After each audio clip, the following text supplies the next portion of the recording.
Up. Oh, ho, ho, ho, ho. Look who came to join us at the very start of our stream. Yes, hello, Hachi. Hello. How are you doing this morning, little snuglet? Oh, ho, ho, ho, ho, ho, ho, ho, ho, ho, ho. Oh, what a happy wiener. Hachi, you having a good day? Say hello to your adoring fans. Hello. Hello, Hachi. Mwah. Hello, long dog. All right. All right, success is destiny. Okay, good doggy. Don't poop or pee in here, please. All right. So we can proudly say that we have made it to day 18. Uh, actually did a little bit of work today. I made a new ad image, so I'm going to stop the current ad on Royal Load, and then I'm going to do a new one.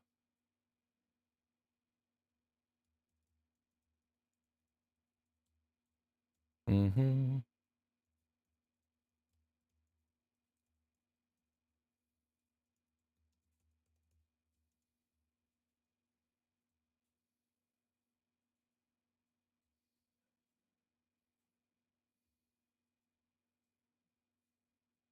Mm-hmm. Ouch. What are you doing? Oh, she wants to sit in my chair?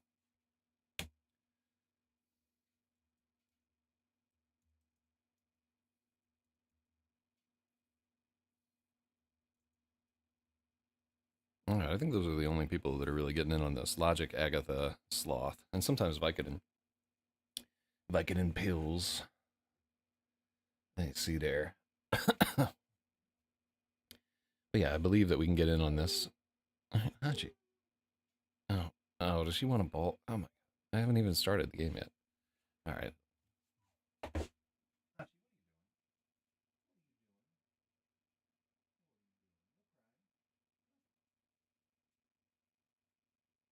Oh.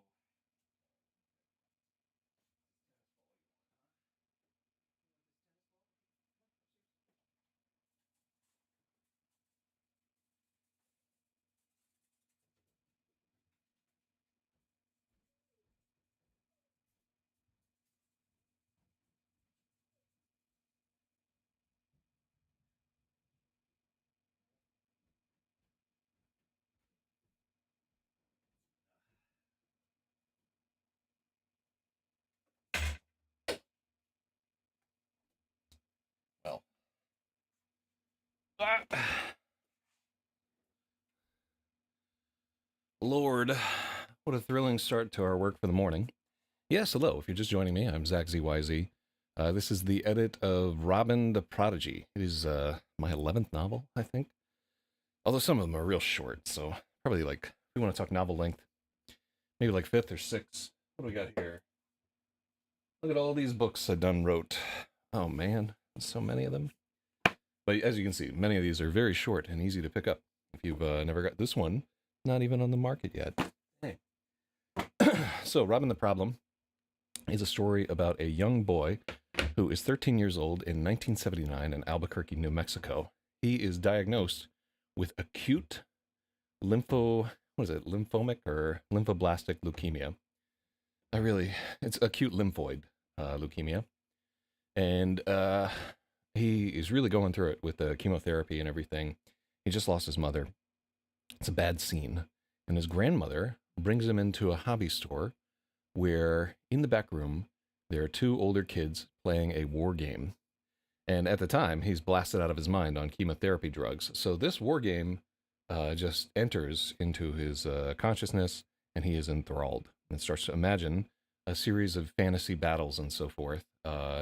He joins up the game club. They play a lot of fantasy battles. His family is poor, so they have to play. He has to paint clay birds to get money to buy figurines, which he then has to paint and so forth. It's neat. There's a lot going on, and it is what it is. It ain't what it ain't. So we've been editing this for the last 18 days or so.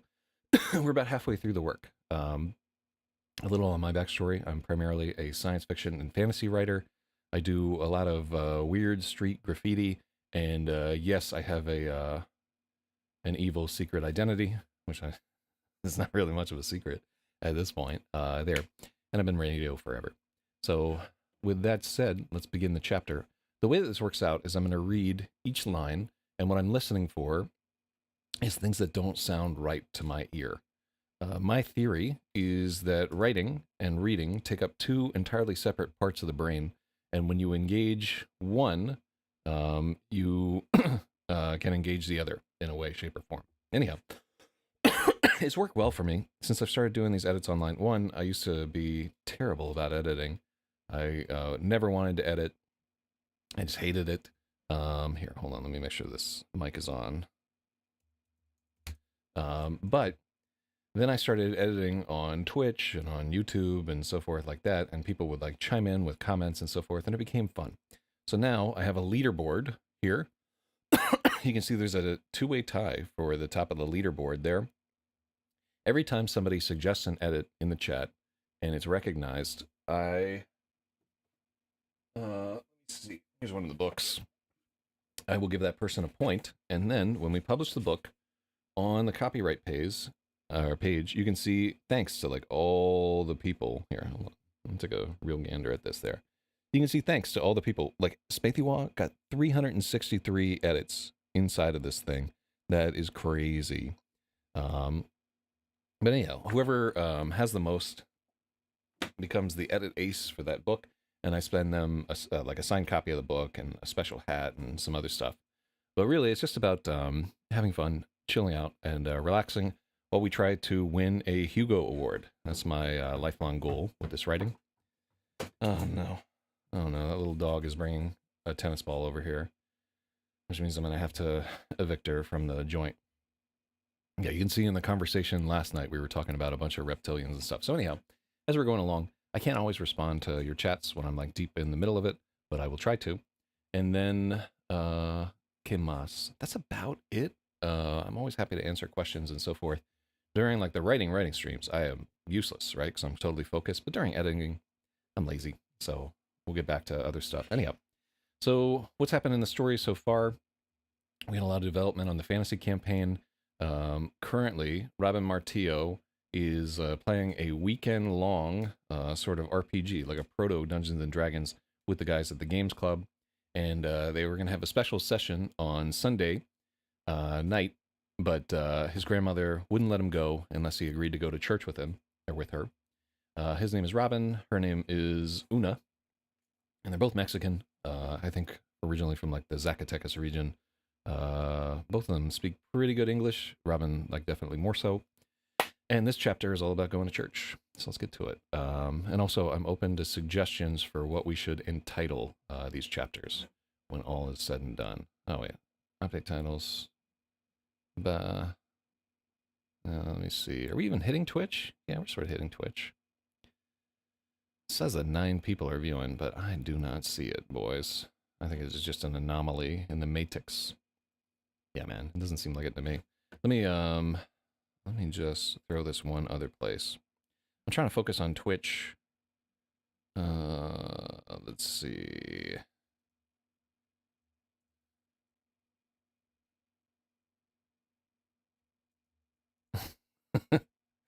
And the other thing is, like, every time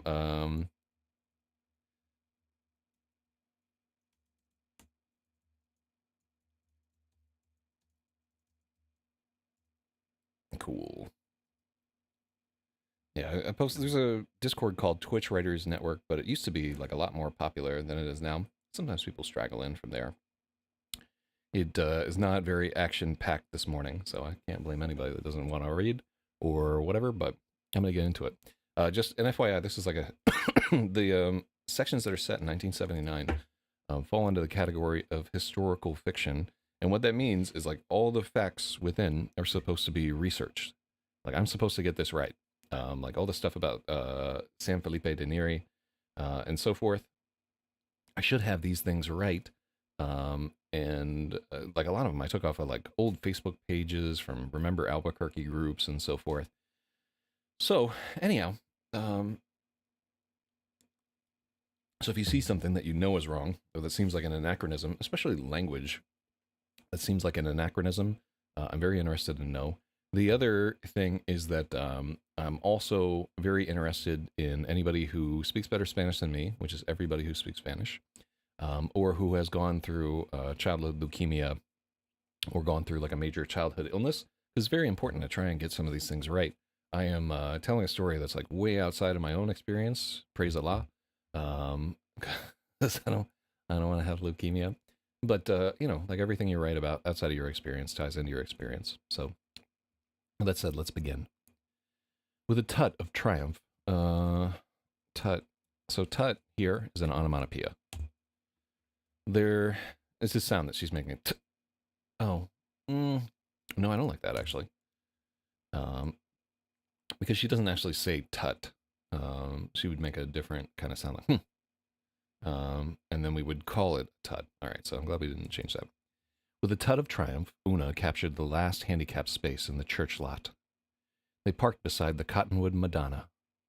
A parishioner had carved the Virgin Mary into the hollow of an old tree with a kitchen knife and died just 2 days after he completed it.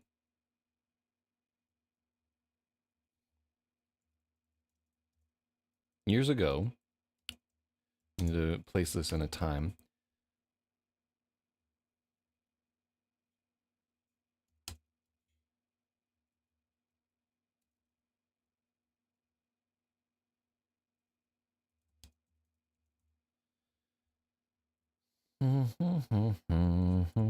Hello, Hachi.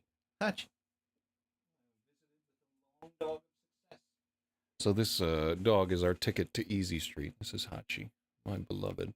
She's a wiener dog. She's almost 2 years old. And if you take a gander real close, you can see that she has different colored eyes. Say hello, Hachi. Hello, sweetie. Oh.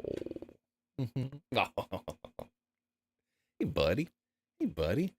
What do you think? Is this going to be a good chapter? Yes, it is. Oh, you're delicious. Oh, all right, buddy. We love you. I got to get her a little bed so that she can just hang out over here and maybe just have a camera that points at her all the time because she's the star of the show. I'm just a old chunk of coal here. Years ago, a parishioner had carved the Virgin Mary into a hollow of the old tree with a kitchen knife. He died just 2 days after he completed the carving.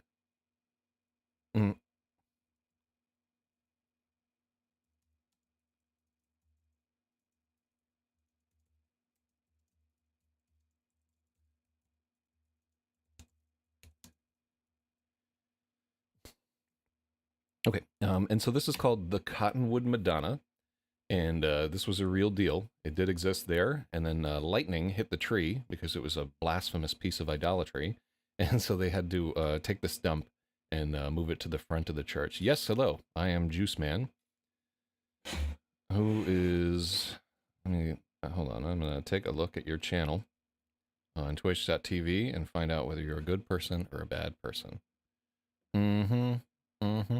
Because I'm suspicious, as you know well. Let's see. Let's take a gander at this individual.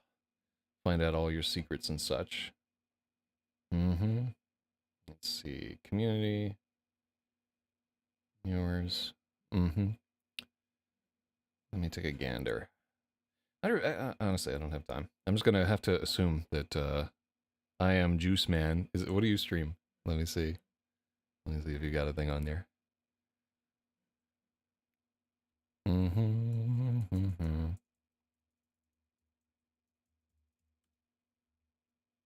Let me see. Oh my gosh. Wow, you are blacker than black. Oh, wait, is that Pokery?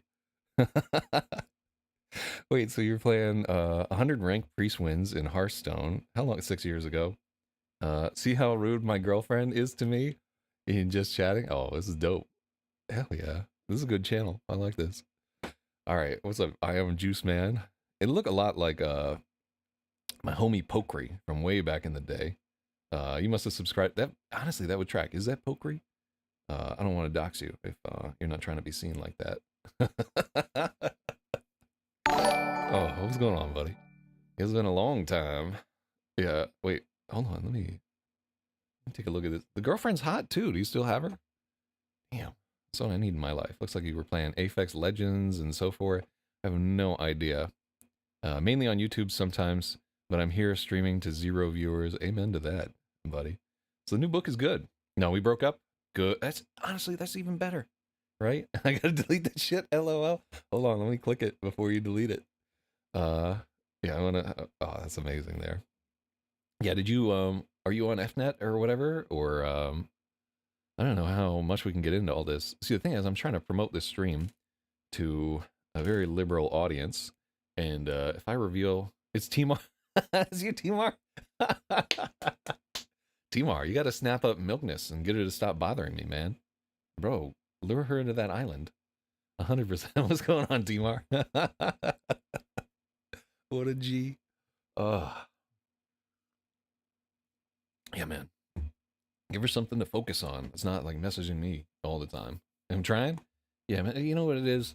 You just gotta entice her, right? I'm gonna tell you how to woo this young lady because I think you can snap it up, right? She needs a man in her life worse than anything. First, you're gonna have to fly over there to her first because she's so anxious, right? Then you gotta be into like all the mystic crystals and psychic energy and esoteric stuff. You gotta get into some of that so that she is so you're like looking out one of her hobbies and stuff like that. And then it's going to take you about 1 year of working on her to get in there, but I believe that you can do it. She's a cute young lady, like a ripe peach for you to pluck, so get in on that and then take her out of my hair, bro. She's a very nice lady, but man, I can't take all that. I'm like, I do not like for people to talk to me. Way too much work. I'm a very lazy black man in my own way. I feel much the same, right? I don't want any effort.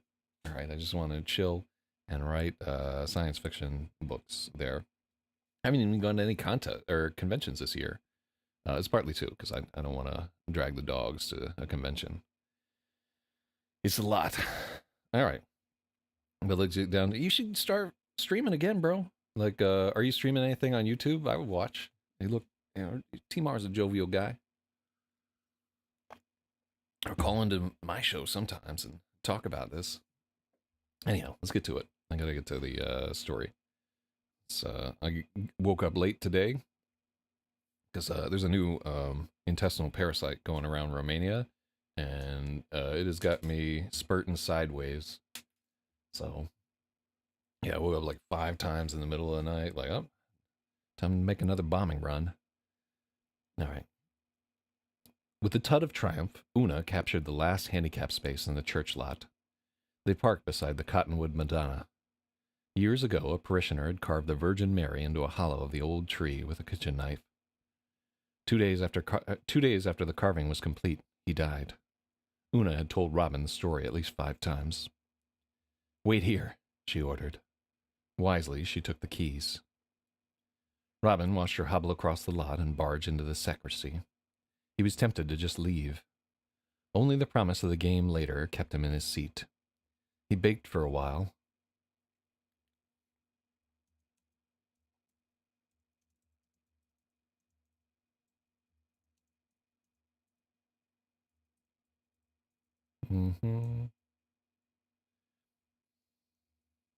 He baked in the car for a while, then pretended not to see her when she beckoned him.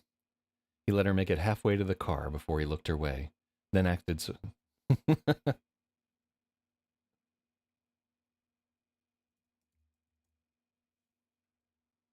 Robin let her make it halfway to the car before he looked her way, then acted surprised and hopped out to join her.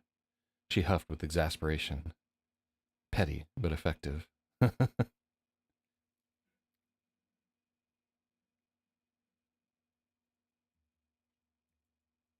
So petty but effective is not a complete sentence. It really should be like, it was petty but effective. I spoke with Father Jonas. You can keep your hat on during service, Una explained. Oh. Robin touched the top of his crew.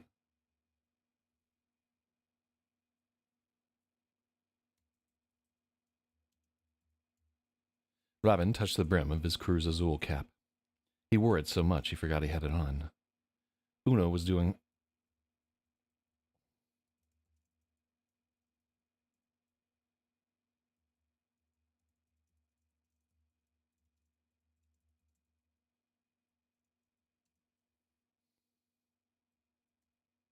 Una was trying to do something nice for him, and he'd made her walk more on her back and hip. He felt rotten. Thank you.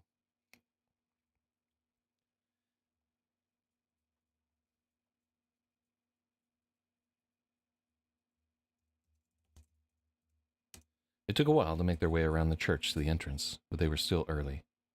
Father Domingo met them in the vestibule and droned on forever about all their programs for teenagers. Robin tried his best to be polite and act interested. He was never coming back here. They were both relieved when the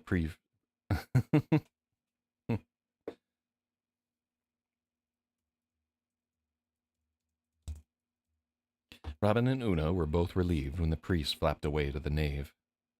Una chose a pew close to the back. You ever have to go to church there, Timar? I don't know what it's like in the. I assume it's a bunch more people in like all white suits, like backflipping and filling up with the spirit of the Lord and everything. But maybe everybody's just like, nah, I'm not gonna mess with that. It's got to be hot down there. Mm-hmm. Robin and Una were both relieved when the priest flapped away to the nave. Una chose a pew close to the back. They sat in a frog of frankincense and copal beside a stand of red glass candles. He never shuts up, Una confided in a whisper. But be nice to him. Oh, Hachi. Hold on, let me take this dog. Well, maybe I'll just let her whine. Just got to learn that she can't play the ball all the time. I'm about to take these dogs out to the park and throw the ball for them until they're both exhausted. So they just got to wait until I'm done with the edit. Domingo's the one who runs the bird program. It had been years since Robin had been to San Felipe, and nothing had changed.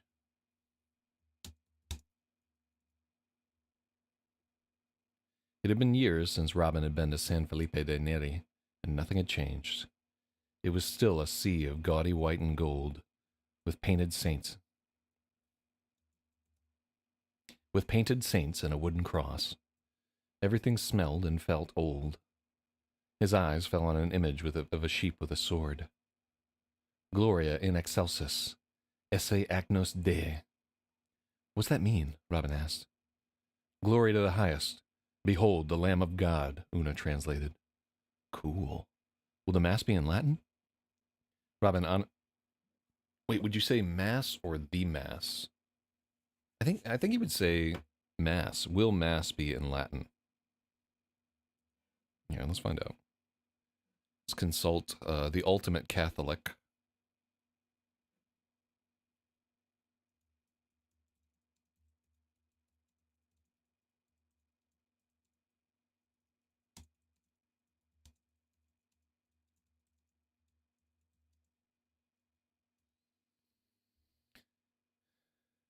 Okay. So a Catholic would almost always just say Mass without the article the in this. Okay. Cool. What does Mass even mean? Why do they call it Mass? Why do they call it Mass? The name comes from the Latin word missa. In Latin, the Mass ended with ite missa est, which in English means go, it is sent. The Mass gets its name from the liturgical dismissal at its conclusion. Huh. I'll be damned. That's kind of dope. Robin honestly couldn't remember how it was before. His memories of the church were split between being unbearably bored and getting hissed at and smacked. Not anymore. That rat Sanchez took it away, Una grumbled and then glanced around.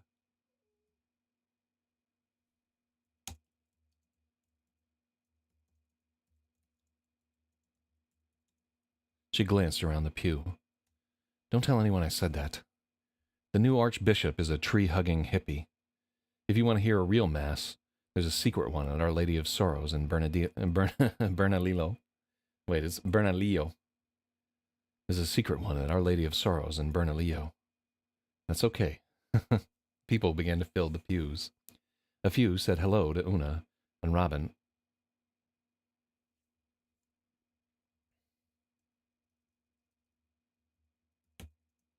A few greeted Una and Robin, but most shuffled by like they hadn't seen her.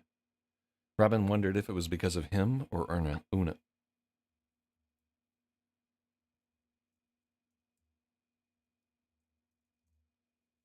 Robin wondered if it was because of him or her, comma.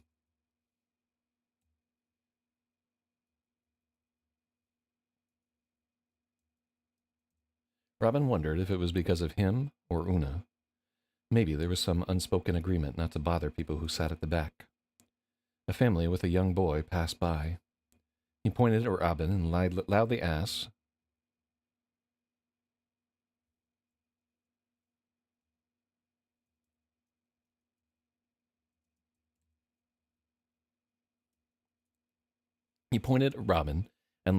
why that kid got to wear a hat. The boy caught a hard swat and got dragged down the aisle by his arm.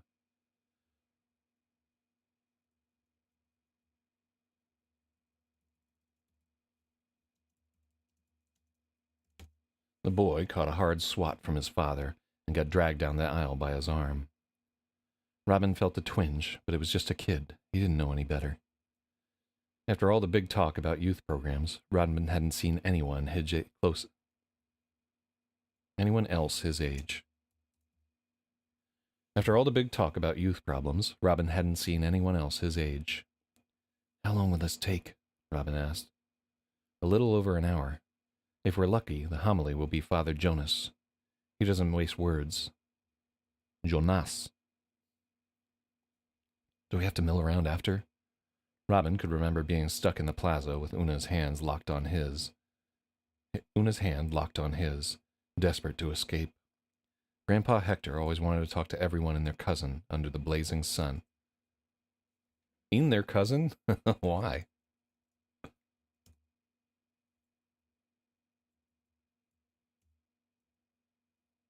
Grandpa Hector always wanted to talk to everyone and their cousin under the blazing sun. No. The pews filled up, and Father Domingo shuffled by, chanting and swinging a smoking thurible. They did confiteor, and Robin half-heartedly whacked himself in the chest like everyone else. It was such a goofy thing to do.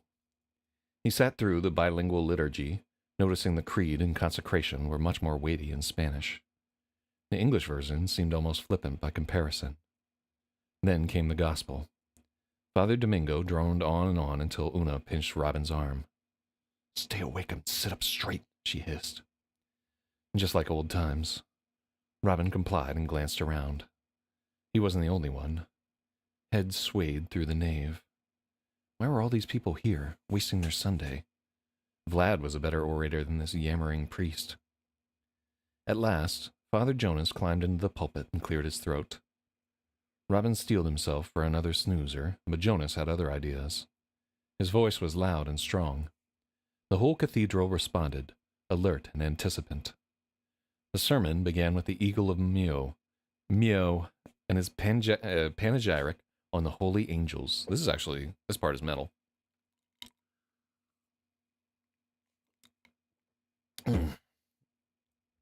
Think not of them as shadows.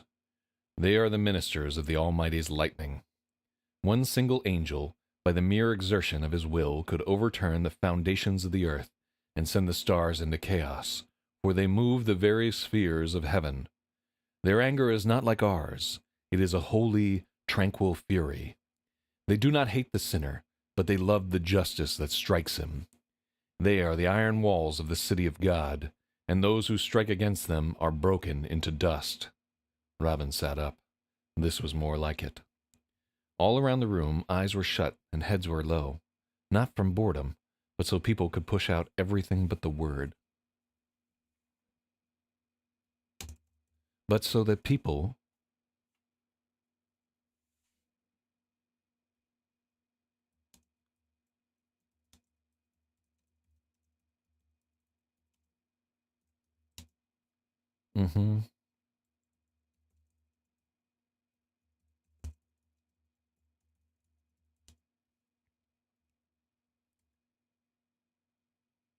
There we go.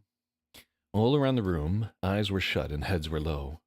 It wasn't from boredom. They strove to drive out everything but the word. There was something in Father Jonas that was impossible to ignore. Una had her eyes closed. Her brows were knit with effort. See the angel of the Lord as he passes through the camp of Sennacherib. In one night, without a sound, without a sword being drawn that human eyes could see, he strikes down 185,000 men. Behold the terrible silence of angelic wrath.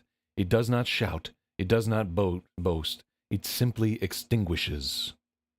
In the room full of rapt worshippers, smothered by incense and heat, Robin could almost see it. A crescent blade of black antimatter swept through the besiegers of Jerusalem, annihilating all it touched. He wished he had his diario to take notes. Father Jonas moved on to the 9th homily of Clementine. And this should be a colon. For the demons, having power, means of the food given to them,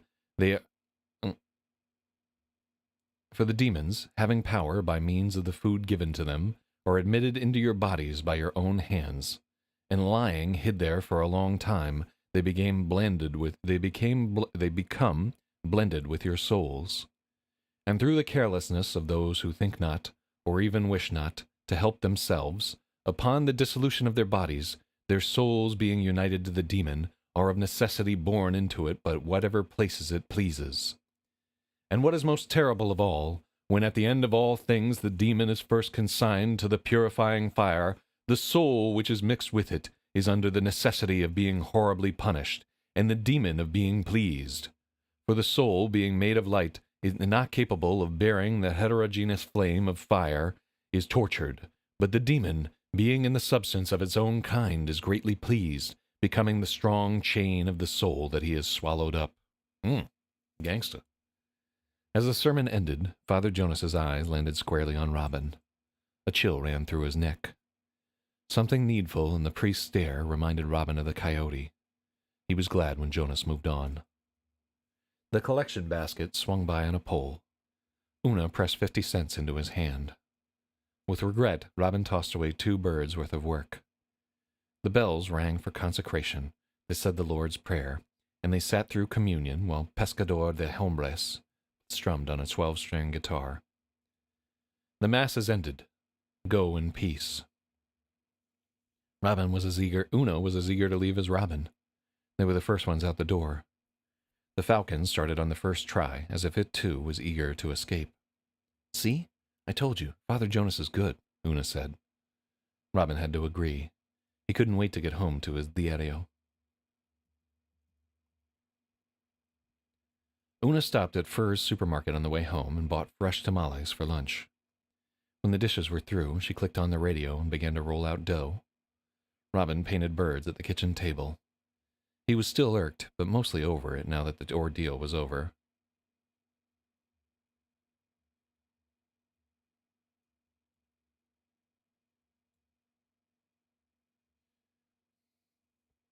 As she baked, he realized Una was making his favorite cookies. It was a peace offering. Una's special cookies had a powdery crust of dark, spicy chocolate and cinnamon.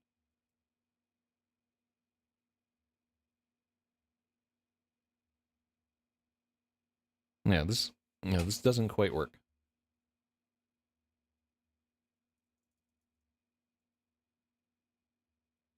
Una's special cookies had a powdery crust of dark chocolate and cinnamon. Inside was a marshmallow center and a dollop of raspberry jam.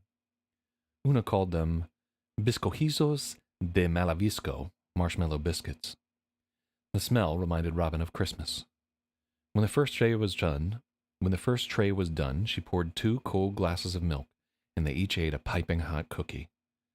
It was like biting into a perfect mug of hot chocolate.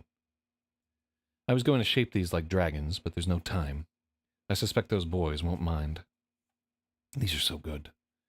You know, I went to a bakery in Amarillo once and asked for these. The lady didn't know what I was talking about. She offered me some wedding cookies, but they weren't anything like this. It's my secret recipe. No one else has it.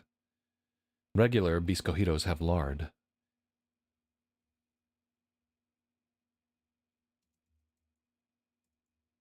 These cookies use cream of tartar. Like in fish sticks? No. Tartar sauce doesn't have cream of tartar, and cream of tartar isn't a cream. It's an acid made from the rime in wine barrels. It makes the dough light and keeps the sugar from forming big crystals. Wow, there's a lot going on. It's all chemistry. You'll learn this in school very soon. Robin, are you sure you feel up to going out? Are you sure you feel up to going out again today? Do I look that bad? Una hesitated too long. You look like you need a rest. You look like you need to rest. I will, I promise. I'm going to the doctor tomorrow anyway.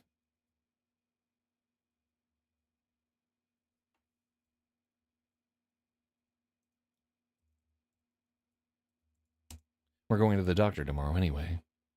Robin was ambivalent about the checkup. He wanted to get something to help with the headaches, but he was also worried about what Dr. Suarez might say.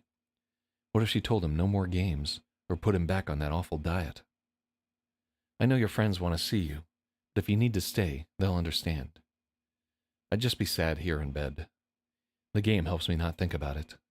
I always feel better when I'm around the guys, Robin explained. In her face, there was something Una wanted to say. She declined. All right. Take it easy, please. You can call me any time if you need me to pick you up, okay? Don't be late. I won't. He returned to his painting. It was strange the way she was babying him. Una used to make him walk to everything.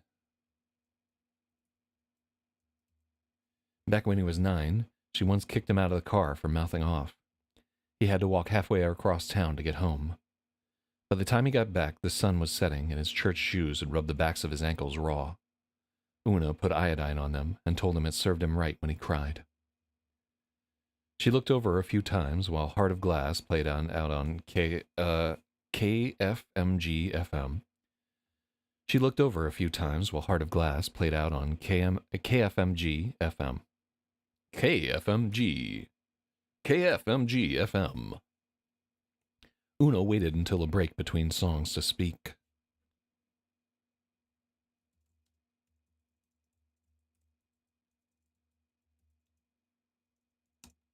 The years in radio showed.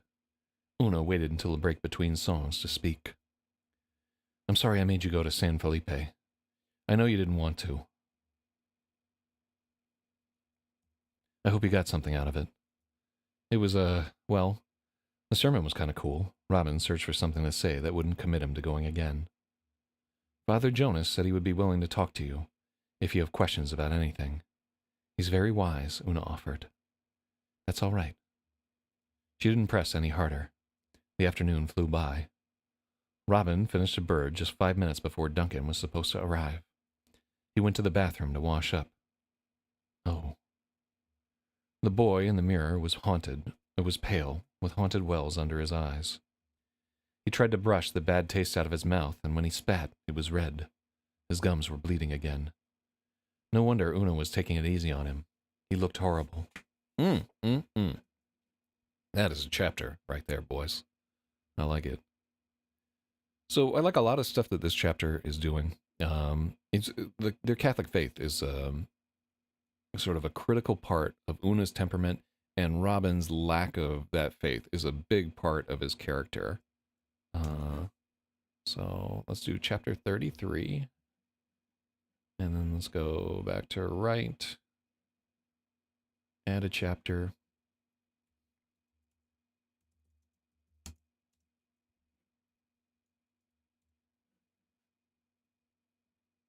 And let's find something in the chapter to make the title here.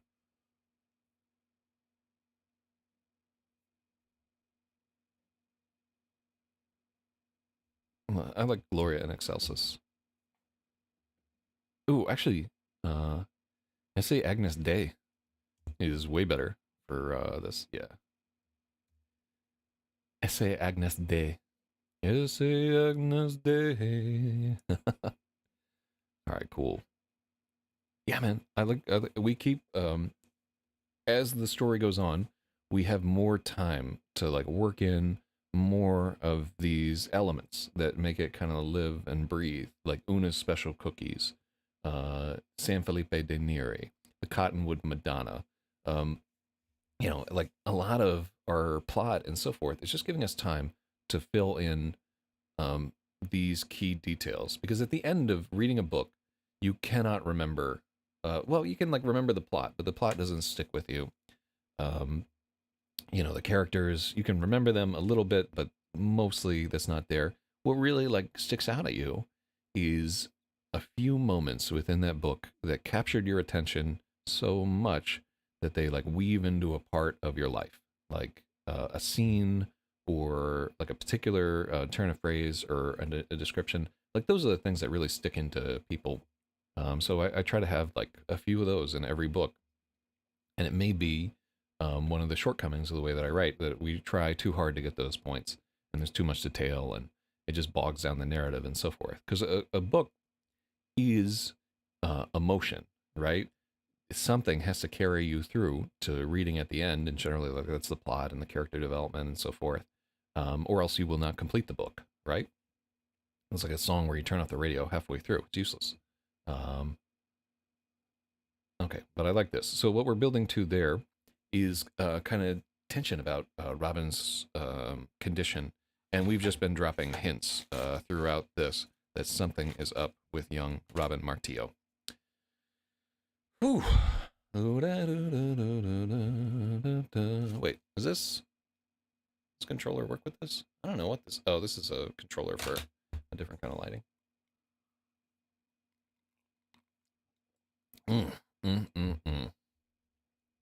So, chapter 34. With each step, Swillow's prophecy weighed heavier on Cinnabonathi. Death was close. As foretold, Merrow was gone. He was the sweetest of the Hawkmoon, a gentle spirit forced into the war.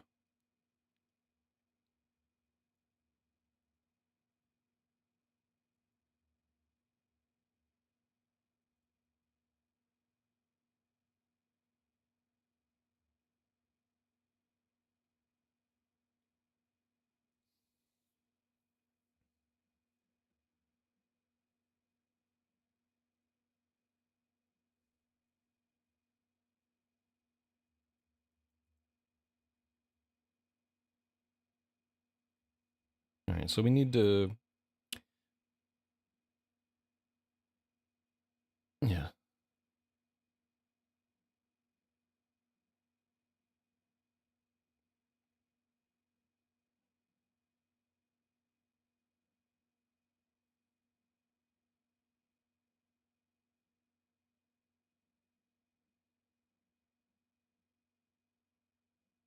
Mm-hmm.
Okay, cool.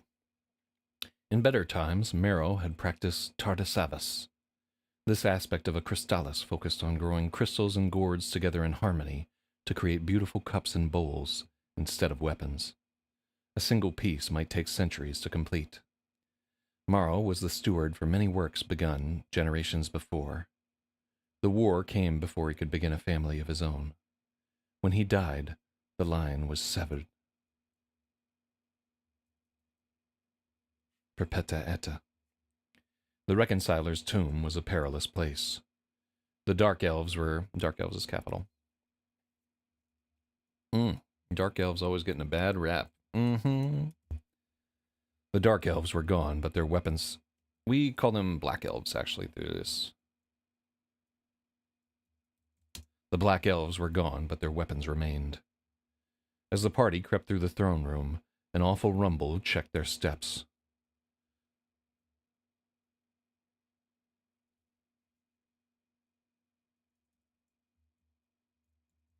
The dwarves looked up, afraid of a cave-in. They were caught off guard when a statue came to life and attacked them.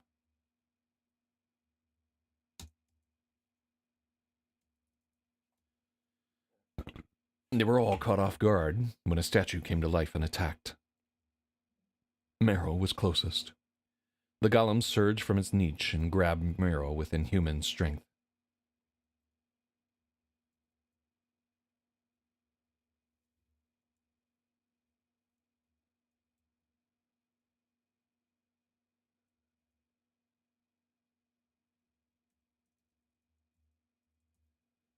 And seized Marrow with inhuman strength.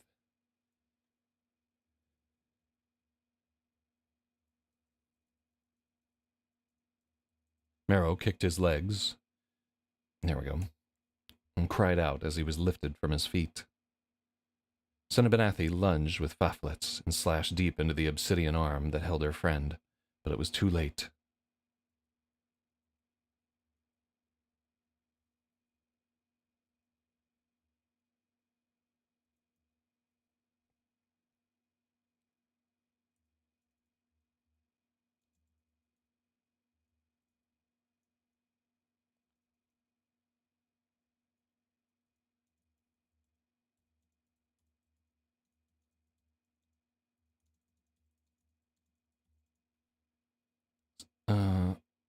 So Faflets, I think, is italicized. I think we all the named weapons we italicize in this. Cinnabanathi lunged with Faflets and slashed deep into the goblin's obsidian arm, but it was too late. But she was too late. But she was too late.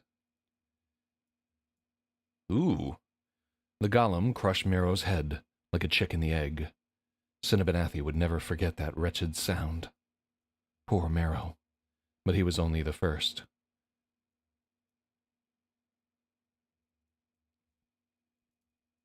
He was only the first. The golem set upon the expedition with wordless fury. A kick snapped Bloki's ribs. Hilg shielded Bobbert from a blow and was thrown against the wall and knocked senseless. Seeing his blade was useless, Ureg tipped over the throne and threw an ancient candelabra at the goblin. The vandalism drove the construct mad. It forgot all about crushing Hilg and chased after Ureg. The windsworn tore around the chamber and tipped ancient treasures into the golem's path. Only the sky metal scimitar could scratch the construct, but the wounds grew molten and fused over.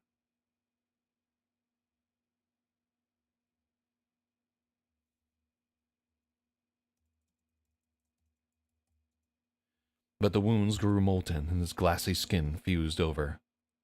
Cinnabanathi charged in whenever Ureg caught the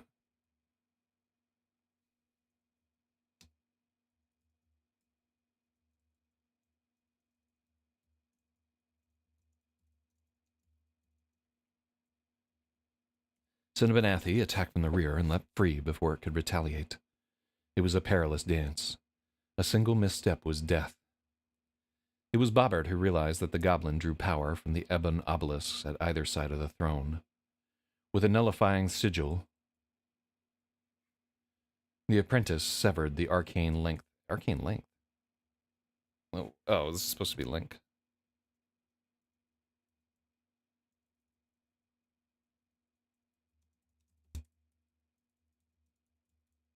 With a nullifying sigil, the apprentice severed one of the arcane link's apprentice's capital.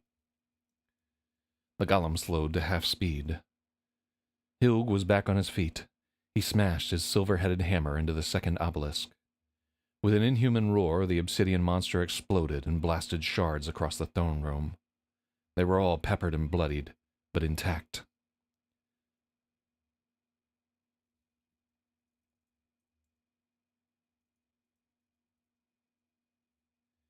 They were all peppered and bloodied. They could do nothing for Morrow, but grieve.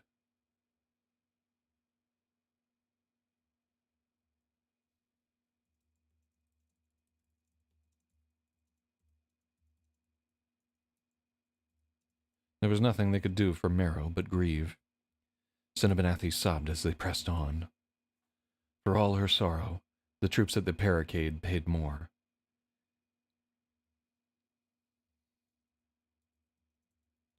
Every step they took was paid in blood. Took. They had to succeed. The party pushed into the hive crypts. The air within was cold and still. The ancient walls were carved with inscrutable runes and strange gargoyles. This was a forbidden place. Stone coffin vaults were stacked in honeycomb rows, sealed by graven discs. The Black Elves recorded the lives of their dead in spirals of scripts that began at the center of each seal.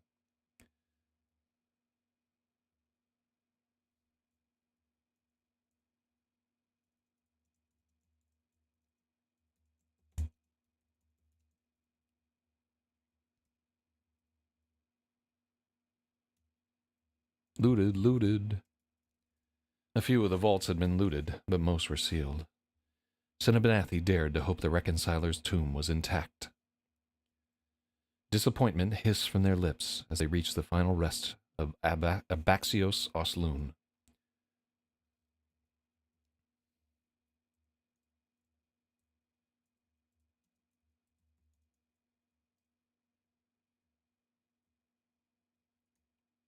Two black elves carved in obsidian stood guard on either side of a massive stone door.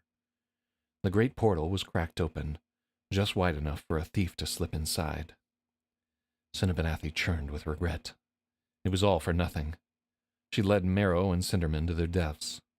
If the prophecy held, she was next.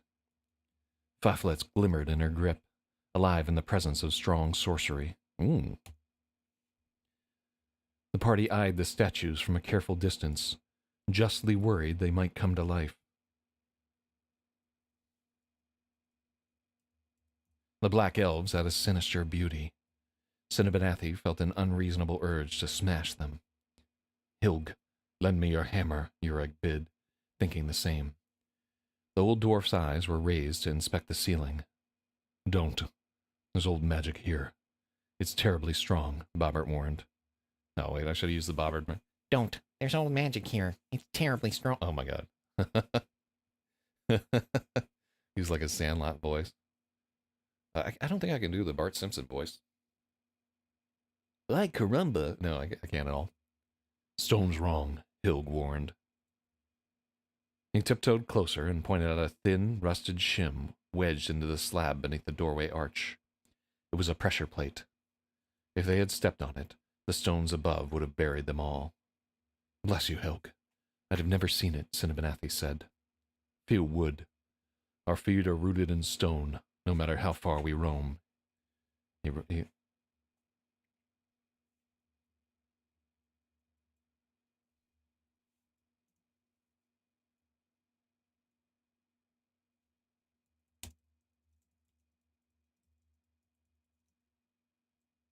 No matter how far we roam, our feet are rooted in stone. Back away, all of you.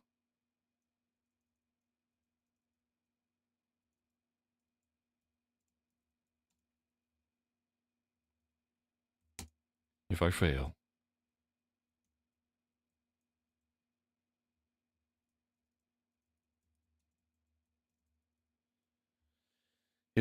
the trap will flatten everything within 20 paces. Why bother? We can just hop over, Loki suggested. Mm-hmm.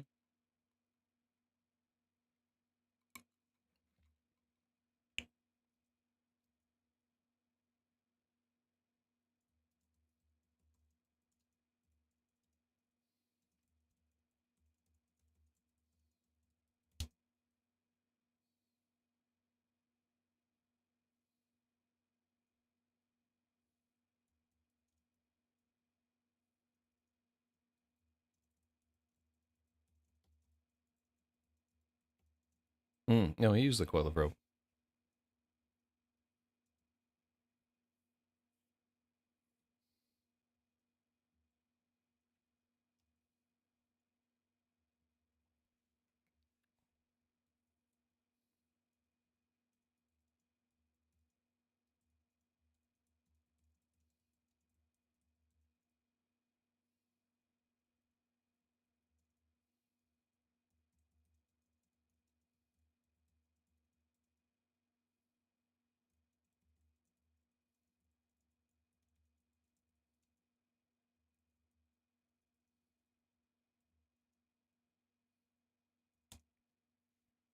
He clutched at his broken ribs to keep.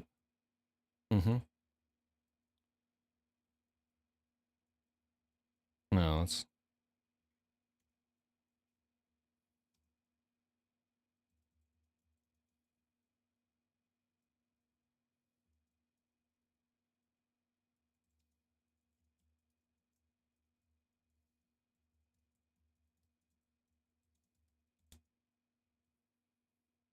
His face was strained. Every breath pained him. Yeah, okay. Let's. Suppose we knock something inside over, or some foe follows after us. When we're all sealed inside, what then? We'll have to eat each other. Lazy churl. Hilg chided. Bloki lowered his eyes in shame. They backed away and watched.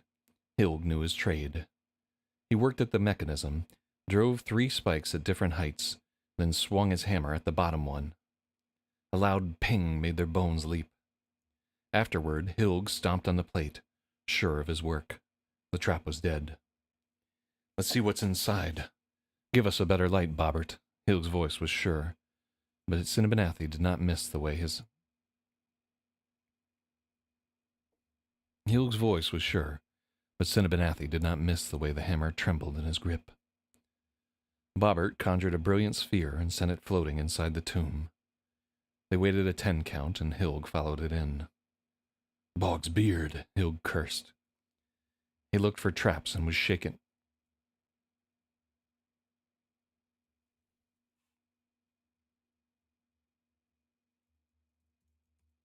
He searched for traps and was shaken when he pulled back.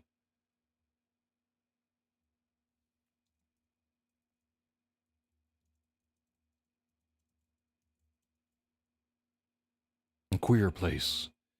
Impossible to say if it's safe to enter. Cinnabonathi peered inside. The reconciler's tomb was a hexagonal shaft of black volcanic glass. The flawless walls soared up for thousands of paces. The floor was a sheet of solid quartz, clear as water. Small wonder Hilg looked frightened. The drop...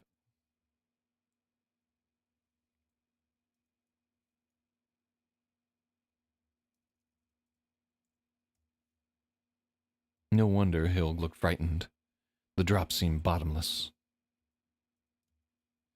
At the center of the shaft,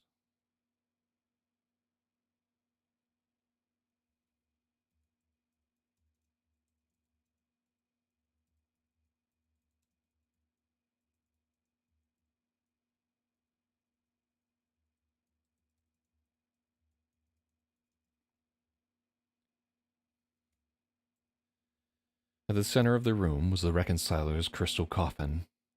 A winged statue loomed over it. The Black Angel's lance and armor were onyx, a style like none Cinnabonathi had ever seen. Kind of curious, why have a secondary editor? Is there, His face was strained. Every breath pained him as the dawn of Taco Bell arose. So curious, why have a secondary editor? Is there concern they will change your literary voice? This is a very important topic to me, is nobody can really edit their own work, right? Writing is about appealing to people who are not you and just providing them things that are about you.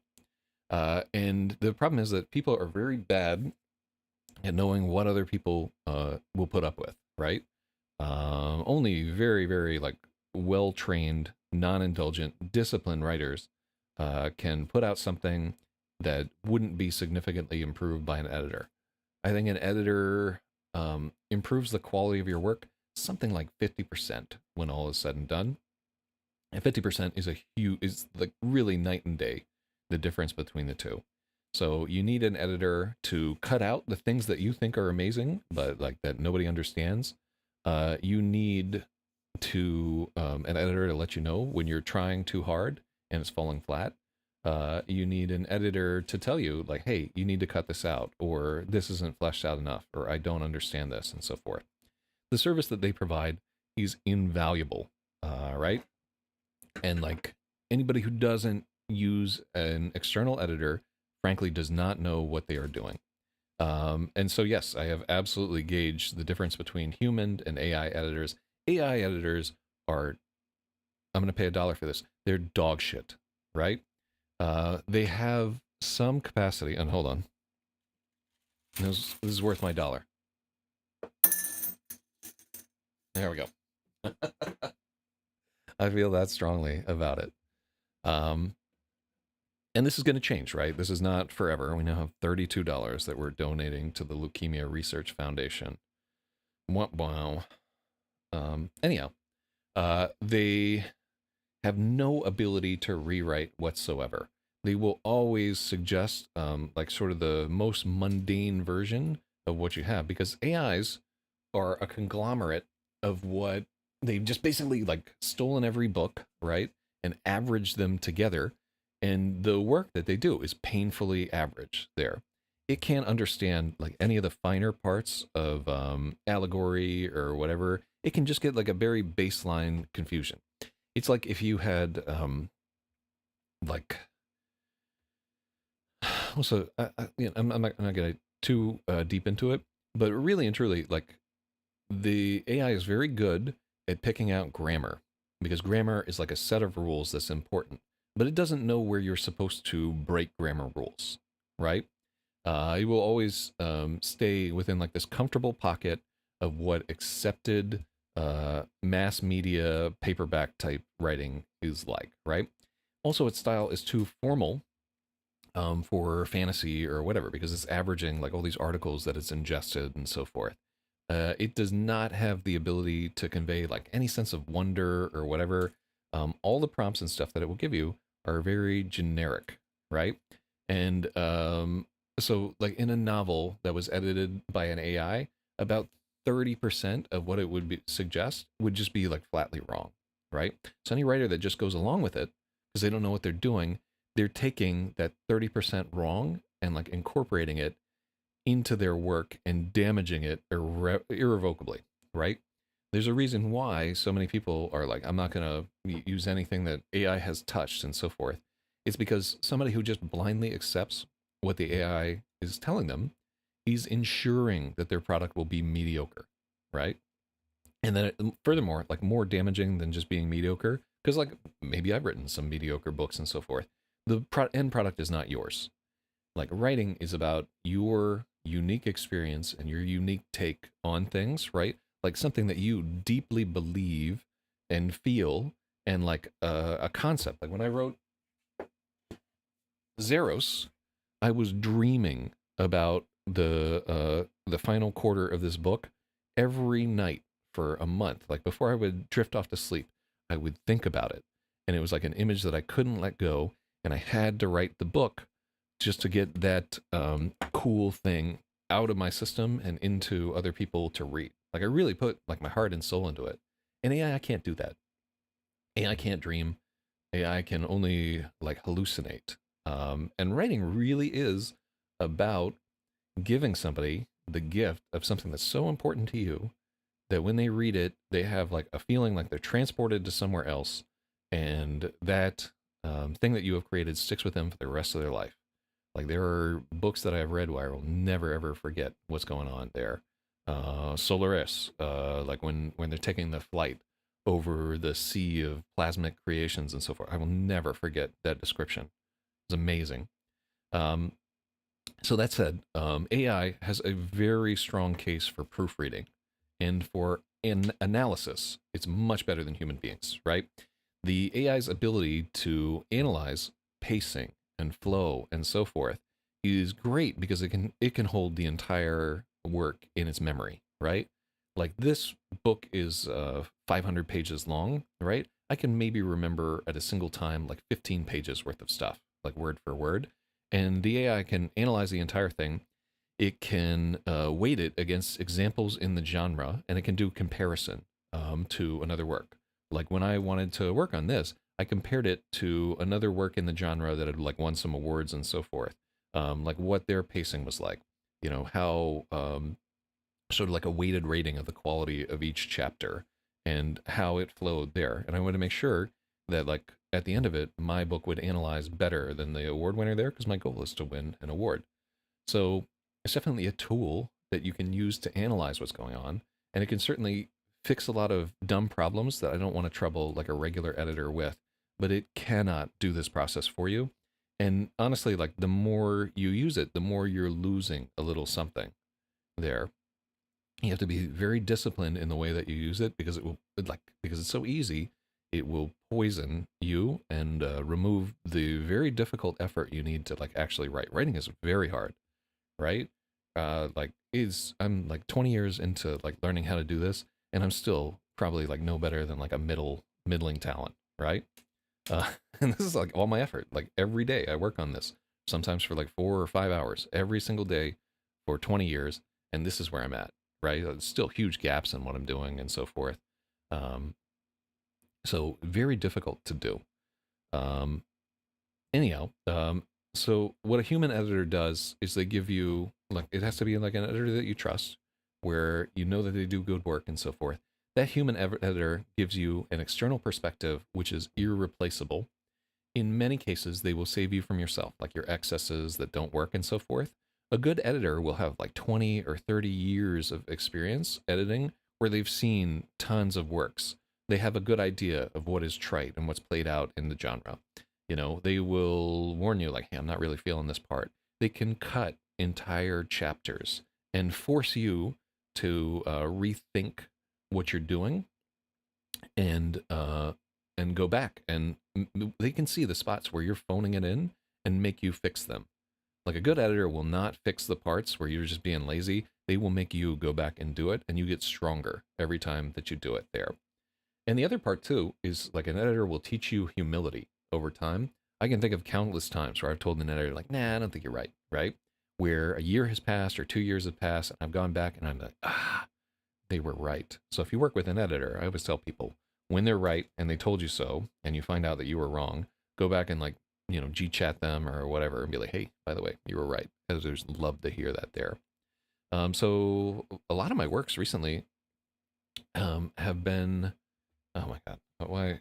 Have been edited by Tim Marquise, who I think is like an exceptional editor. He works fast, he's cheap, he's a great dude to work with and so forth. And he needs to work right now because everybody's just trying to schlock out their novel with AI. I've worked with like some good directional editors, where I don't want to name them on stream, but if you're looking for a directional editor, I had a directional edit for this work, and what she told me was so valuable. Like we're friends, so she cut me a deal. But like just her reading the book and like writing like a tour. Actually, hold on, let me see if I can find the at some point, like if you care about it, if you haven't already tuned out, I will just read at the end of this book. I'll read the letter that the editor sent me, and we'll see whether or not we succeeded in fixing all the things that she thought were important. Anyhow, very passionate about this topic, and it's something where I really, I don't want to come across as like the old man, because the future of writing is people being super lazy. Surprised I don't link to the editorial services in the About Me. Well, they're not my editorial services, right? Like the best I can offer is like a reference or recommend. Um, so and like I'm not sure that so so the directional editor right there, she absolutely does not want like randos from the internet like bothering her. Like it's like these like won awards, to national champion and stuff like that. Um, yeah, I'm not gonna bother her with people from my Twitch stream. Um, you have to. Oh, this sounds like really gatekeepy or whatever. But the work she would want to take would have to be like relatively high level, probably higher level than the writing that I do there. And I would assume that like only a very small percentage of the people who like come across me are like working at a higher level than I am. But, I try really hard and I've been doing it for like 20 years. There's probably some people out there who are better than me, but I only get in there because I'm that. Tim Marquise, on the other hand, like if you want an editor, he will help you right away. And he's a great dude. You can just search him out. I think he's on Facebook. You can just message him there. He's out of Texas somewhere, I believe, and he's written a bunch of books himself. So he is like a great dude. It's not expensive, and he needs the work. So if and like if you're on the fence about like having an editor for your own work, one, here's the place where you only do a directional or like an editor like Tim, when your work is complete and where you have completed a first draft edit yourself and done a rewrite if you think that it's appropriate, right? Otherwise, you're wasting your time. Like he's fixing like very basic stuff. Like you don't want to send a manuscript in this point where you have like an amazing proofreader in AI to somebody that's full of like comma errors and stuff like that. So when you see me doing this read through and so forth, it's I know that I'm going to pay a certain amount for an editor and they're going to put a certain amount of work in, right? And all the work that I can do means that the editor can do the work that I cannot do. And the work that I cannot do is the work that requires like those years of experience and that outside perspective and so forth. So yeah, I have a sort of thing that I wrote about how to finish your science fiction novel. Like it's a just advice that I give to writers who are like struggling to finish their thing on my page that I can link. Let's see. Well, I don't know if it's appropriate. Maybe you have finished like many novels or so forth. But it has like a lot of this advice in it because this is people come to me for this like all the time. And I'm very passionate about it because all the mistakes that you can possibly make in this, I have made. I have made them over and over and over again. And I'm continuing to make them right now. And you know that I'm making these mistakes because I'm not super successful, even in the number of viewers, and I'm not super successful in the number of sales that I have there. So I definitely know a lot about screwing up your writing career. But that's the advice to how to fix it. Like if I knew, I would tell you. You just have to work like a lot harder than I do, I think. All right, back to this thing here. But yeah, always I'm happy also to give you a reference. You can just say he works with me as Zach ZYZ. You can say, hey, like Zach ZYZ recommended you, and what you can give them is like a sample chapter to see like the work that they might do, and pick the chapter that you think needs the most work and send it over to them and see like what they can do to fix it.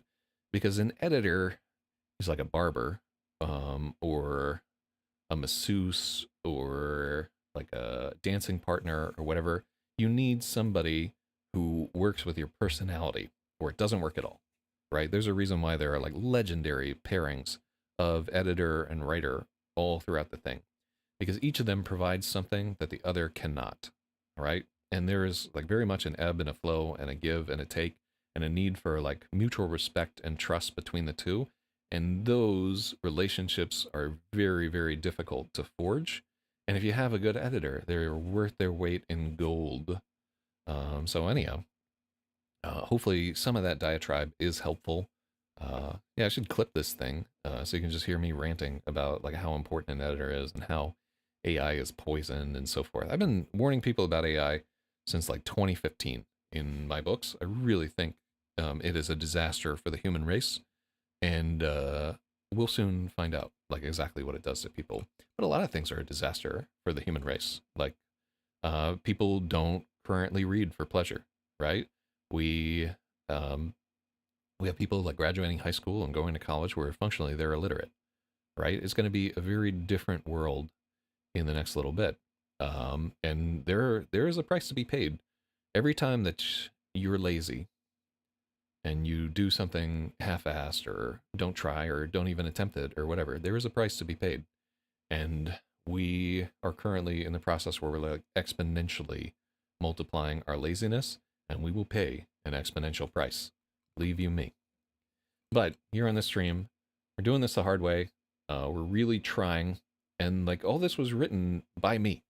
Like there are no AI generated concepts in here. I don't let AI generate anything for me because frankly, like what it generates, it's garbage, man. It just really is not good to read. It doesn't feel good. It doesn't capture anything or whatever. And anybody who falls for it is just too young to know the difference, sadly. But that's changing, right? Like every year it gets sharper, and soon I and you will be surpassed. Like it'll tell stories better than anything that we can do, because that's just the nature of exponential growth. And anybody who is like, oh, they could never do what a person could do, they just don't understand computers. They don't understand like sort of the power of parallel processing and like the intrinsic advantages that machines have that humans can never have, right? And like all the stories where it's like, oh, they lack the human heart and the human spirit. No, These machines are going to wipe us out. There will be nothing left. There's no reason to keep us around. Like, we're essentially a stepping stone to a new species that will replace us. Like, we're building our successors. So, have a good morning. uh, no wonder Hill looked frightened. The drop seemed bottomless. At the center of the room was the reconciler's crystal coffin. A winged statue loomed over it. The Black Angel's lance and armor were onyx, a style like none Cinnabanathi had ever seen. It was a strange symmetry that stung. The face and wings were a rich sable that drank in the orb's light and gave nothing back. Cinnabanathi searched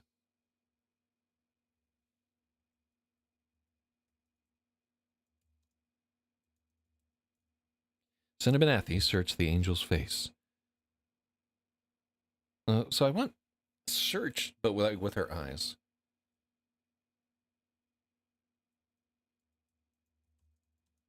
Cinnabanathi stared at the angel's face, and something tugged at her.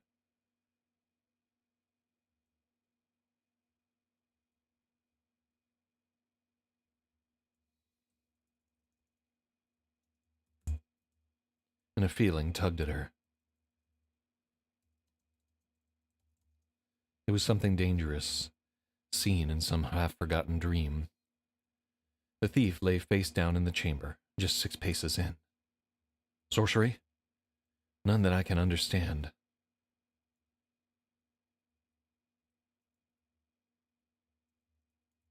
Bobbert winced with discomfort. The apprentice, and apprentice is capital. The apprentice was far out of his scope.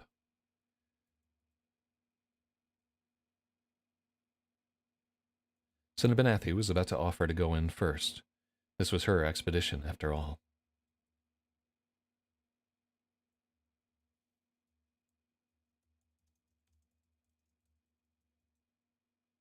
I will go, Ureg volunteered before she could. She didn't.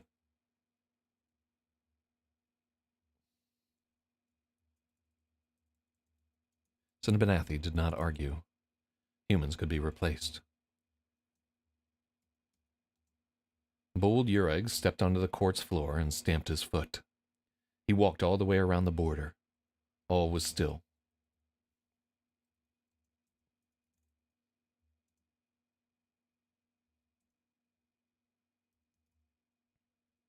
The floor is strong.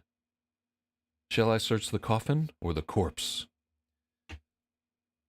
Cinnabanathi winced at the thought of a barbarian rifling through the remains of Abaxios Osloon. I'll look. Come, Bobbert. Bloki, Runagir, guard us, Cinnabanathi ordered. Aye, the dwarves agreed.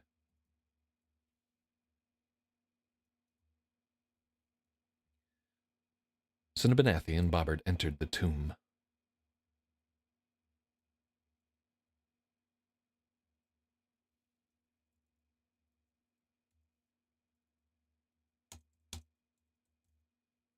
Come, Bobbert and Hilg.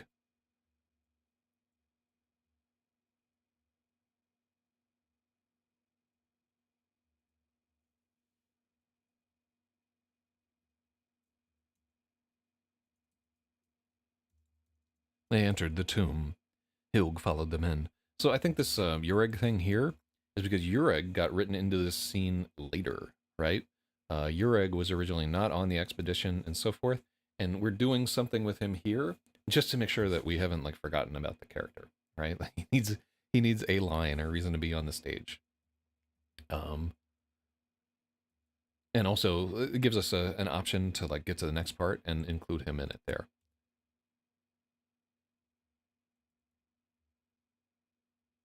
They entered the tomb.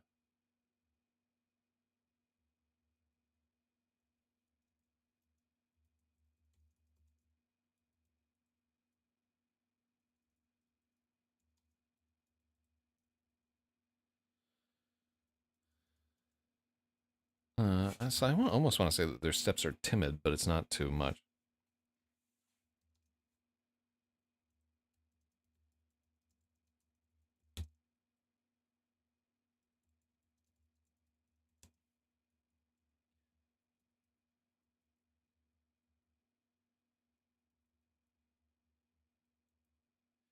On shaky legs, they stepped into the tomb.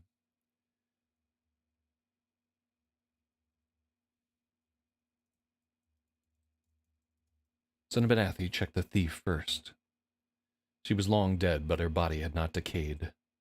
From her face, she seemed a half-breed between the Black Elves and Moon Elves, a terrible sin. No one could recognize the clothes she was in. The crystal casket was still sealed. They found their courage and edged closer to see.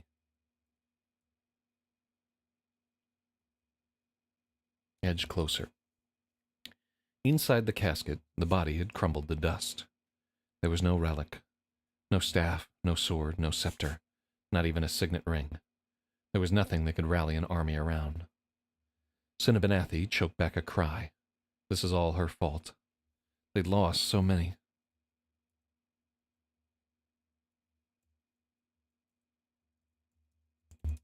They'd lost so many friends for this. Phaphlet's flashed from her scabbard without thought.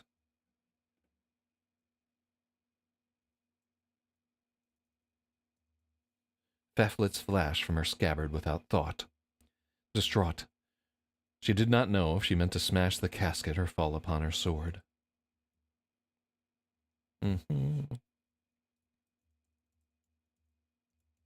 Cinnabonathi did not know if she meant to smash the casket, comma, or fall upon her sword. In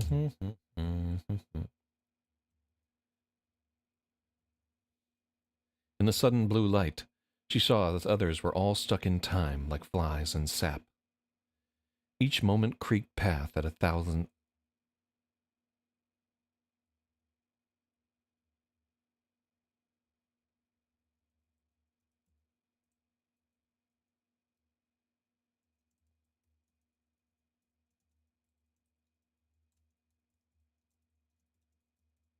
Each moment creaked past 1,000 times slower than it ought.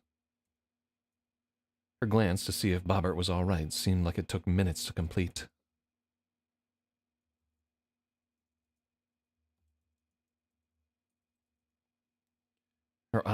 His eyes were wide with horror.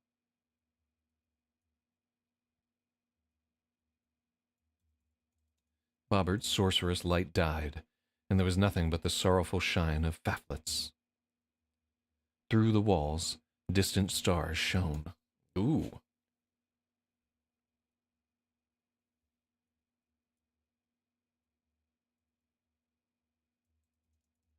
Bobbert's arcane orb of light. There we go. Through the walls, distant stars shone. No, Cinnabonathi tried to scream, but the word rumbled in her throat, so slow.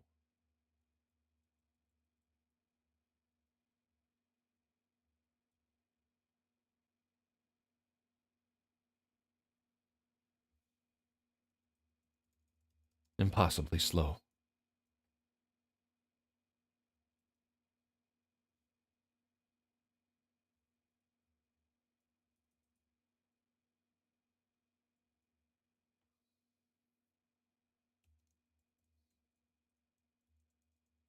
Slow as sap. Nah.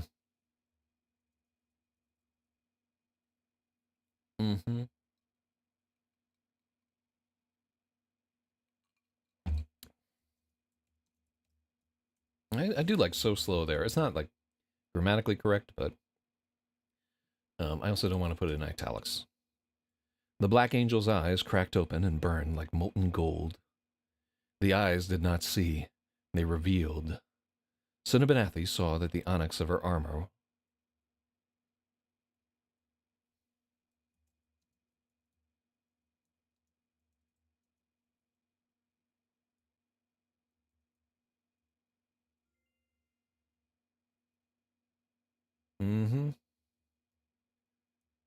The onyx armor was every color at once, a blinding interplay of resonant prisms.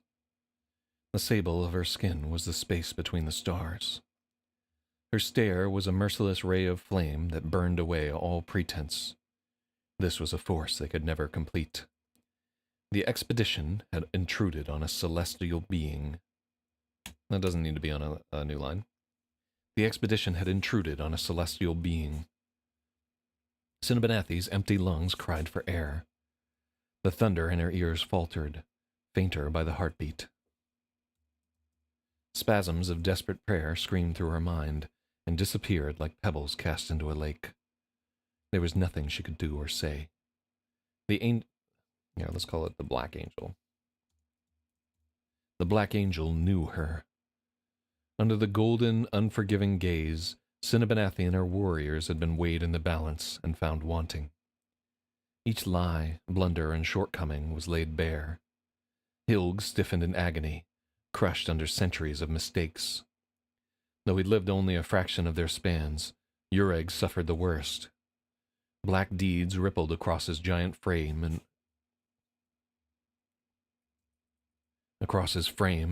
arcs of well-deserved torment. Cinnabonathi feared it would go on like this forever. They would atone, frozen in this timeless space, burning in the golden gaze.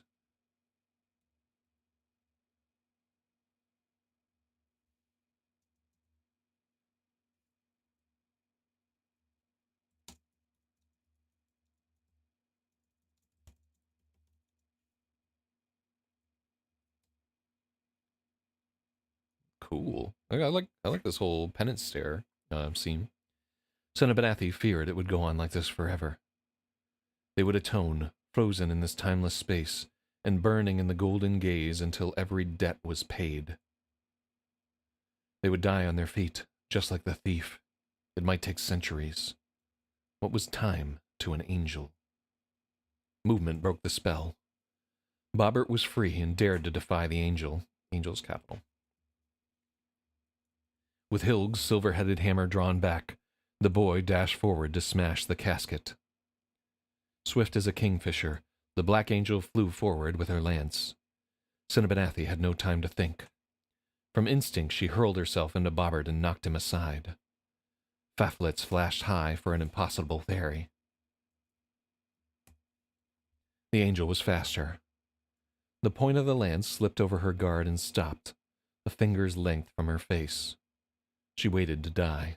All right, Cinnabonathi waited to die. Cinnabonathi waited to die. The angel pressed no further. The golden glare cooled to a soothing silver. Cold understanding flowed into the worldless space between them. The Black Angel had waited 1,000 years for this moment. Divine judgment could not touch Bobbert because his soul was clean. I think there is a comma before. No, you don't need a comma. He'd never sinned, never taken a life. His spells floundered not because he was inept, but because at his core, he did not want to harm. His brave charge at the casket had not surprised the angel. Nothing could. It was all a test. When Cinnabonathi sacrificed herself to save the boy, her old self died, and she was reborn. The prophecy was complete. As the heroes gazed upon the angel, each received as much of the truth as their mind could bear. Only Cinnabonathi had the experience to grasp it all. The angel was old when the world was but a cooling ember. The angel was old when the world was a cooling ember. It had watched 1,000 gods squabble in the wilderness and strangle each other like weeds. Never before had it needed to intercede. But now the end drew near. There was a hole through the world. Lured by the Black Princes, evil men had gnawed through the warp of the real like rats. Chaos flooded in and twisted all it touched. The true war had just begun. Behind their present foes was a river of wickedness, wider than the horizon. Order was betrayed. The stewards grew weak and corrupt. If nothing checked the flow, the forces of chaos manifest would flood into the world and rage until it was a barren wasteland. When the last drop was drunk and the last ember cooled, they would perish with the land they'd ruined. The void would reign over another dead world. When the devourer smiled, her empty grin rippled through the weave of fate. Each victory brought her closer to her true goal, the end of everything. To thwart destiny was her greatest delight. So, Let's capitalize all the hers here.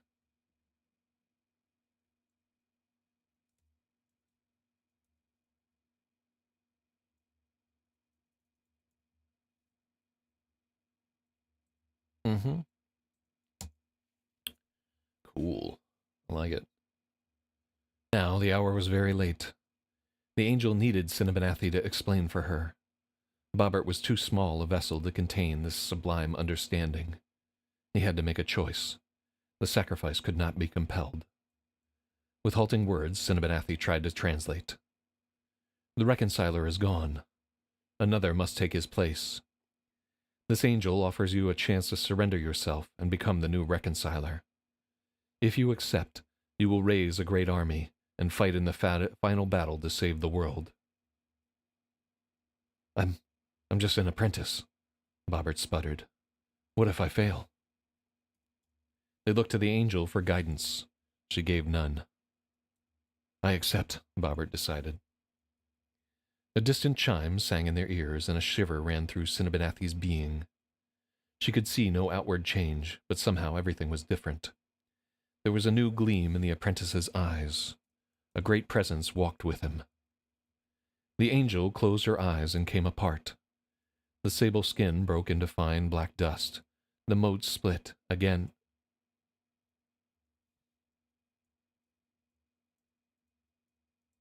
Those motes split again and again until she was divided by 0. This is a comma. I also, in the editing, it said I couldn't use divide by 0 here, but I'm doing it anyway.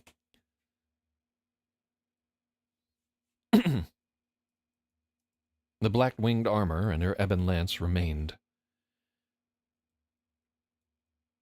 They were all silent, stunned by what they'd seen. You will not go alone. I, too, am called, Cinnabonathi realized. All right, cool. This is epic, Sandy breathed. The boys leaned back from the final scene. The crystal casket was a prism of clear cellophane over a frame of silver wire, with runes etched in hair-thin lines of white paint. The reconciler's ancient remains had come from the ashtray outside the store. For the quartz floor and bottomless pit, Duncan had used a real sheet of glass on top of a mirror. On the back of the glass, he spray-painted a hexagonal No, this is too much.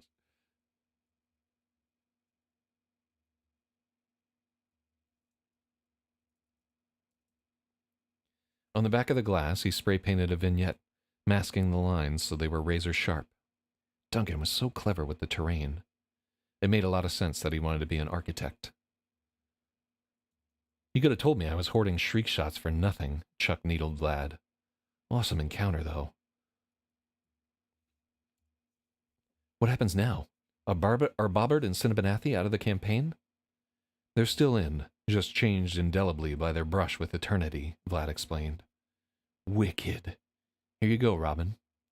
Duncan gave him the resplendent Valkyrie figurine he'd painted as the Black Angel. This is yours now. On the house. You can mod this to be Cinnabonathi and the Black...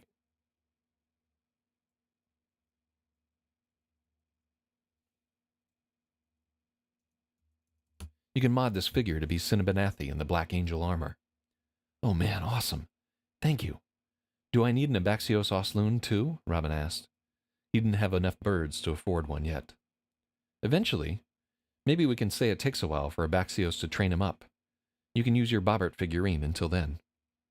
It would make a lot of sense to gate his power a bit. The Black Angel is so good with your Hawkmoon, you have no idea. Vlad looked at the figurine with envy.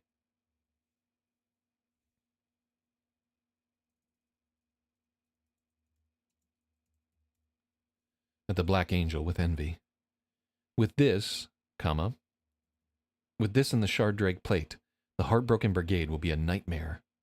If Robin plays smart, he can make his way into second place. Second? Robin joked. He threw a Dedo el Air, that's the that one there, at the drop ceiling like he was Enrique.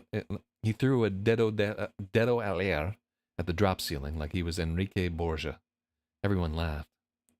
Pride goeth before destruction, Vlad warned. Isn't it pride cometh before a fall?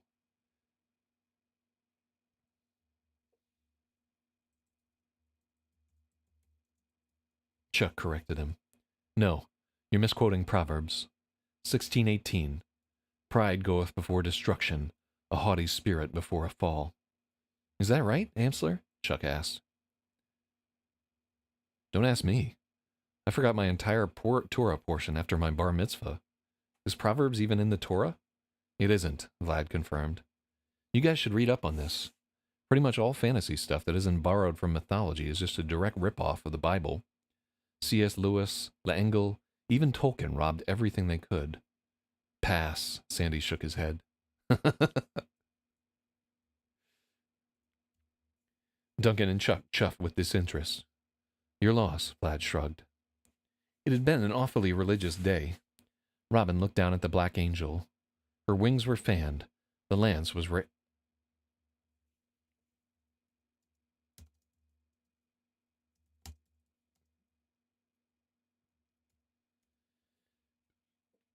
Her wings were fanned and her lance was raised in triumph. Duncan had painted her with a gleaming coat of piano black, with dry brush highlights and golden eyes. The gloss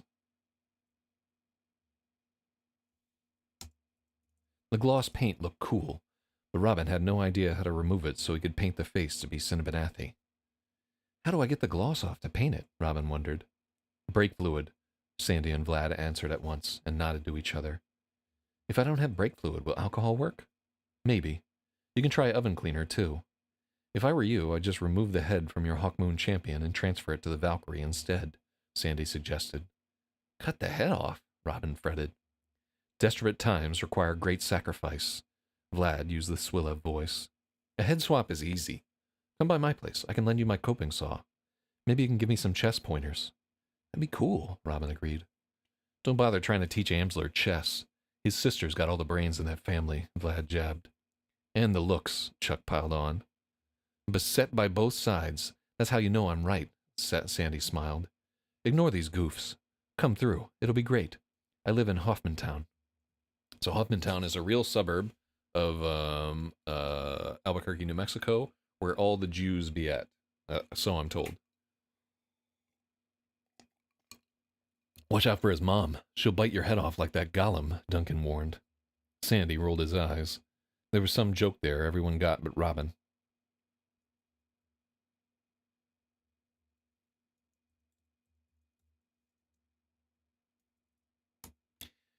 Sandy rolled his eyes. This would be period. There was some joke there everyone got but Robin. He started to ask but broke into a yawn. It was after 9. Oh man, time got away from us.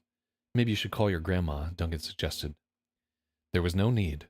The Falcon was parked outside the store. Oh no, Duncan and Robin groaned.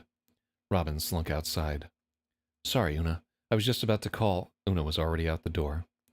I need a word with that Duncan. Wait in the car, Una said. Robin knew better than to argue. They talked for a while.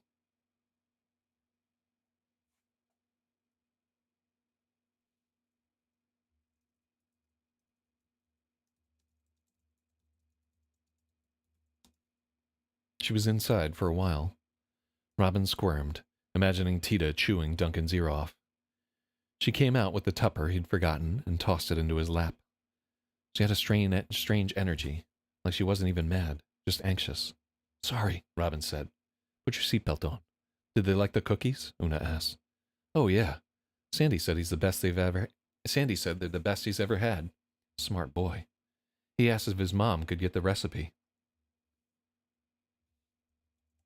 He also asked if his mom could get the recipe. Ha! Ni en sus sueños. Ha! Not even in his dreams.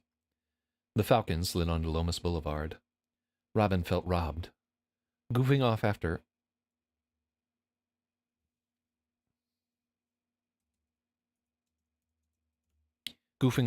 the game was almost better than the game itself.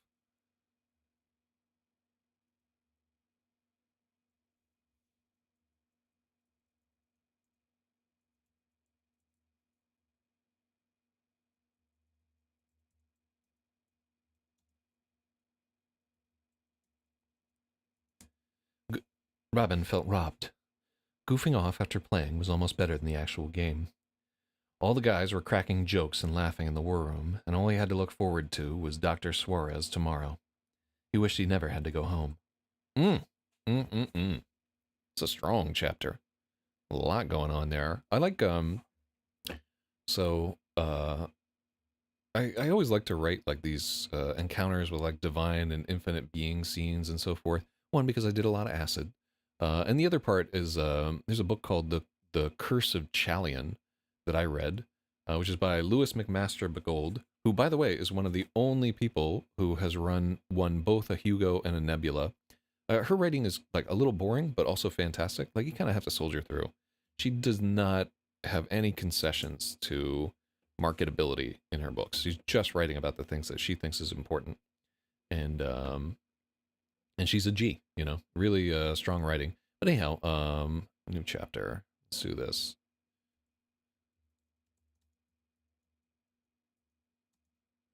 Mm-hmm. The Black Angel. Cool. This is a good chapter. I think we got a lot of writing done today too. It's because not a lot of people distracting me. I think I maybe like monologue for like 30 to 45 minutes and was actually editing the rest of this time. All right, how we doing? Oh, and Zasha, okay, I did turn on the VODs for this. Yeah, maybe I'll figure out how to do a VOD for the part where I'm talking about the role of AI and so forth. So this is going pretty good. I'm going to publish this chapter. Cool. And we get a little into the unfairness of the fact that he's like super sick and having to deal with all this. All right, so I'm going to guess that our first chapter was 2,000 words, and this chapter was also 2,000 words. So I think we only got 4,000 words together. Let's go to the dashboard here. And so our last two chapters. So the Black Angel was actually almost 3,200 words, and Agnes Day was 2,000. So 5,000 is our like word editing goal for the day. So I did get this done. Actually, I have a lot of other work I need to do today, but I think I will still try to do 2 more chapters in the evening if I can. So now I'm going to walk my dogs and throw the ball for them and so forth, and everybody's going to be happy. So thank you to anybody who tuned into this right here. We're 216 pages in, I guess. Is that what I'm seeing here? You know, just over like halfway through the story. So there's a lot more to go, and a lot more interesting stuff. We're gonna get more into the medical part of this drama there, which is has a lot to do with the sadness and so forth. Maybe I need to look into. Robin Martillo is the unluckiest 13-year-old in the world. After his mother dies. No, yeah, let's edit this. Robin Martillo is the unluckiest 13-year-old in the world.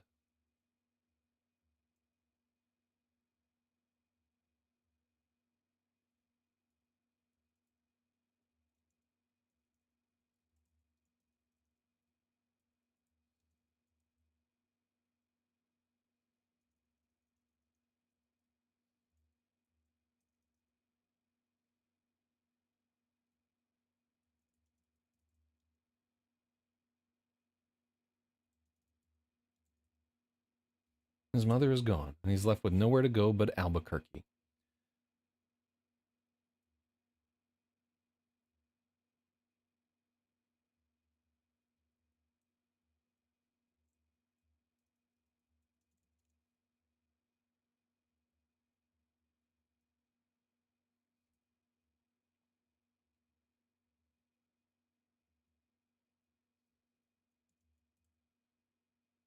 His mother is gone, and he's stuck in Albuquerque with his abuela. Before Robin even has a chance to enroll in a new school. He's diagnosed with acute lymphoid leukemia. The treatment is brutal.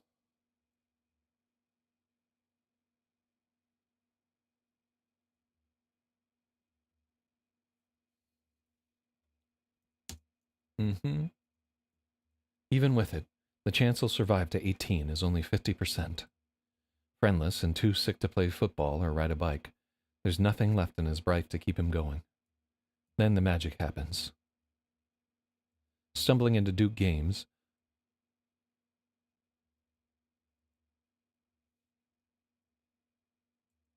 At Duke Games, Robin is swept into a fantastic world of tiny armies, miniature painting, and huge competition.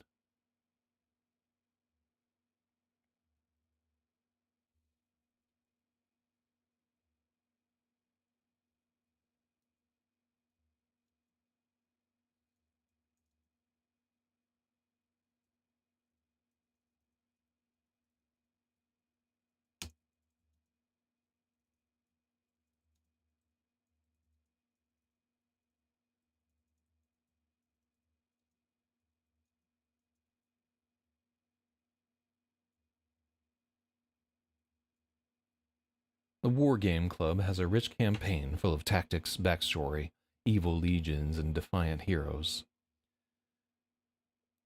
The older boys don't think much of the scrawny newbie, but a reckoning is coming.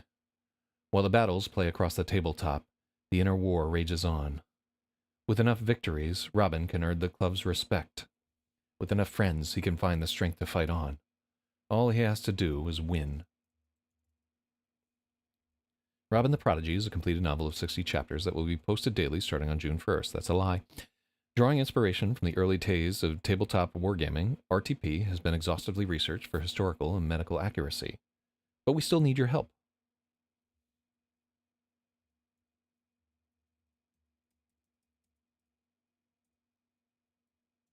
We still need your help. Readers are welcome to join the daily editing live stream, where tomorrow's chapter will be proofread before posting. Spanish speakers, cancer survivors, and anyone who has been through or is going through a childhood illness are especially welcome to post their thoughts and suggestions. All comments will be tallied on a leaderboard, and contributors will be thanked in the printed novel. Robin the Prodigy began its life on Royal Road as part of the Goblins and Grandmothers writing contest. 2 years later, it's now a full novel. A portion of proceeds from this book and editing stream will benefit the Leukemia Research Foundation. Cool. That's good. I like it. And then I'm going to update the cover also to just have a different thing. All right. So a lot of work and some very patient dogs that deserve more. And I think we will do more editing later.